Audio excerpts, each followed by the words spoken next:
I want to move swiftly and start with the first question to Mr. Karim Khan, who is the head of UNITAD, to ask the question, which is really the dominant question on most of the Yazidis' minds that I have spoken to in the past 6 years. And that is, how long will justice take? And is the pandemic going to lengthen the path to justice for the Yazidis? Thanks so much, Sarita.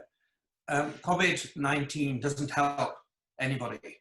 It hardly facilitates the work of UNITAD, but what we're trying to do and what we've done is to try to look at new modalities of working, using technology, leveraging that so that we can actually even increase the work rate. We've rolled out an app, and we're going to ask also the Free Yazidi organization, YASTA, and other actors to help us spread it so that different diverse communities, whether they're in Germany or Australia or in Iraq, they can use that. So it's not a thing, but it's not. It's an opportunity to look at new ways of doing things so that we can keep moving the dial and fulfill the objectives set out in the mandate from the Security Council. In terms of the first part of the question, we're making up for lost time. You know, the crimes that we're commemorating today started for the Yazidi people 6 years ago. We've been on the ground for 22 months. So we're trying to make up for lost time, and I've highlighted already some of the work that UNITAD has been conducting. We've already fed into Finland. We're working with Iraqi judges to create dossiers ready for genocide, crimes against humanity, and war crimes, so that when the law is passed, hopefully in Iraq, where the vast majority of suspects are held, there can be proper accountability. But I would recall what Christian mentioned. There's no statute of limitations for war crimes. There should not be impunity, and the crimes are so egregious that the international community must have the stamina to do what is necessary to ensure that the rights of every victim group is vindicated. My hope is that this year, in direct terms, this year, maybe October, November, the government of Iraq, the new government of Iraq, can pass a key piece of legislation that will allow Iraq to prosecute the acts of Daesh as international crimes. And I think that would start a really new dawn in terms of an evidence-based fair trial record that will expose the criminality of Daesh.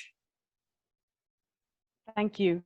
And as you know from your outreach events, the Yazidi and other survivor communities in Iraq have very high hopes for UNITAD and its work. What can they do, both Yazidis and others in Iraq and those abroad, do to better support UNITAD's building of case dossiers against the perpetrators of these crimes?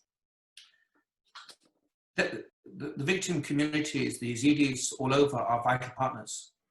So it's to keep engaging with UNITAD, both directly, I mentioned the application that we're rolling out, but also through whether it's the Free Yazidi organization or YASTRA or the Yazidi Documentation Center, or to keep insisting on your rights. So keep being strong, keep being patient, keep being insistent, demand justice not as a favor of the international community to you, but as a right that you have by virtue of your humanity.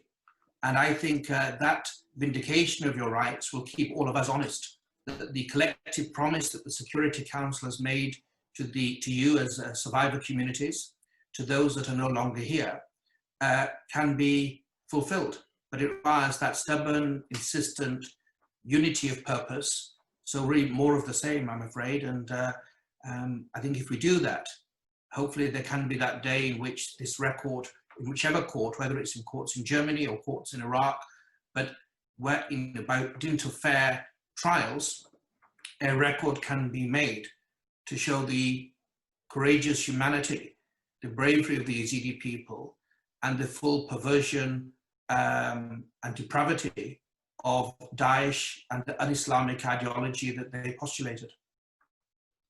Thank you.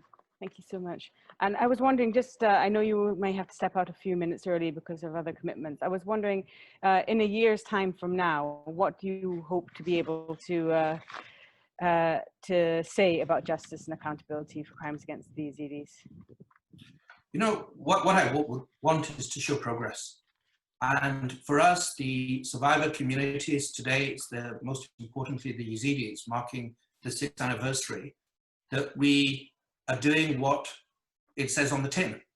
We are here to promote accountability for the acts of Daesh. And so that the best assessment is that do the Yazidi community think that we're working with sincerity, with diligence, with as much professionalism as possible, so that we are moving forward for accountability. I would go back, I hope this year we could have a law in Iraq. Of course, it's not down to the United Nations, it's down to a sovereign government.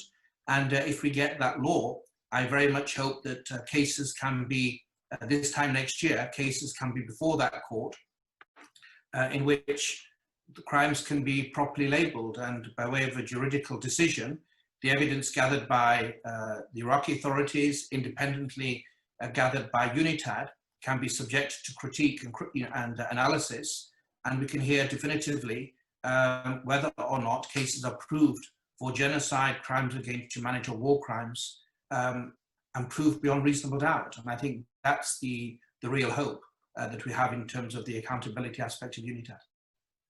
Thank you so much. Thank you to Mr. Karim Khan.